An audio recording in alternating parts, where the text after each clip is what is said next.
Hello दोस्तों, तो कैसे हो आप लोग। मेरे दोस्त आशा करता हूँ कि सभी लोग बढ़िया होंगे। और दोस्त आज के इस वीडियो में हम लोग पढ़ेंगे क्लास 8 का साइंस का चैप्टर 1 जिसका नाम है फसल। तो सबसे पहले जानेंगे कि फसल क्या होता है। तो देखिए, फसल उसे कहते हैं जब किसी स्थान पर एक ही किस्म के पौधों को बड़े पैमाने पर उगाया जाए, उसे ही हम लोग फसल कहते हैं। जैसे कि धान की फसल, गेहूं की फसल, मक्का की फसल, आलू की फसल। मेरे दोस्त अब सवाल उठता है कि आखिर फसल कितने प्रकार के होते हैं। मेरे दोस्त आप लोग तो जानते ही होंगे कि भारत एक विशाल देश है और यहाँ पर अनेक क्षेत्र है, जैसे कि पहाड़ी क्षेत्र, पठारी क्षेत्र, रेगिस्तानी क्षेत्र।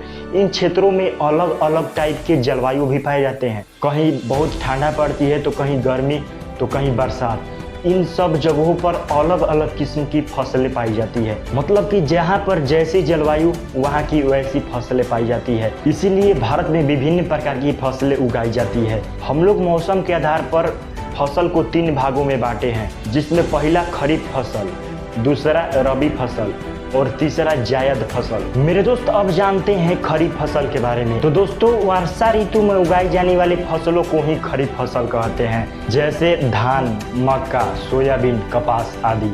ये सब फसलें खरीफ फसल है।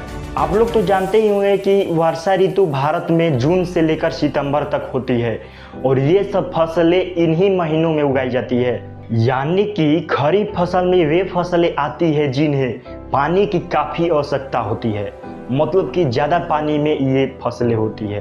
दूसरा फसल है रबी फसल। रबी फसल को शीत ऋतु यानी ठंडे के दिनों में यानी मार्च से लेकर सितंबर तक उगाया जाता है। देखिए, शीत ऋतु में वे फसलें उगाई जाती है जिन्हें कम ताप और कम पानी की आवश्यकता पड़े, जैसे कि गेहूँ, चना, मटर। ये सब फसलें रबी फसल में आती है।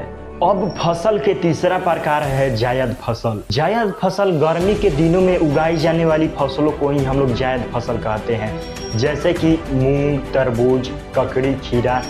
ये सब फसलें जायद फसल कहलाती है। देखिए, इन फसलों में तेज गर्मी तथा गर्म हवाओं को सहने की क्षमता होती है, इसलिए इसे मुख्यतः मार्च में बोया जाता है और जून में काटा जाता है। तो मेरे दोस्त, ये सब थे फसल के प्रकार। आइए इन सभी टॉपिकों को फिर से एक बार समरी कर लेते हैं। पहले तो है फसल। फसल हम लोग उसे कहते हैं जब किसी स्थान पर एक ही किस्म के पौधों को बड़े पैमाने पर उगाया जाता है, उसे हम लोग फसल कहते हैं। अब बात आती है कि फसल कितने प्रकार के होते हैं। तो ये 3 प्रकार के होते हैं, खरीफ फसल, रबी फसल, जायद फसल। तो देखिए, खरीफ फसल वर्षा के दिनों में उगाया जाता है, रबी फसल ठंड के दिनों में उगाया जाता है तथा जायद फसल गर्मी के दिनों में उगाया जाता है। मेरे दोस्त, यहीं पर वीडियो को समाप्त करता हूं। अगर अच्छा लगा हो तो चैनल को सब्सक्राइब जरूर कर लीजिएगा और हाँ, कमेंट करके जरूर बताइएगा कि ये सब कॉन्सेप्ट कैसा था।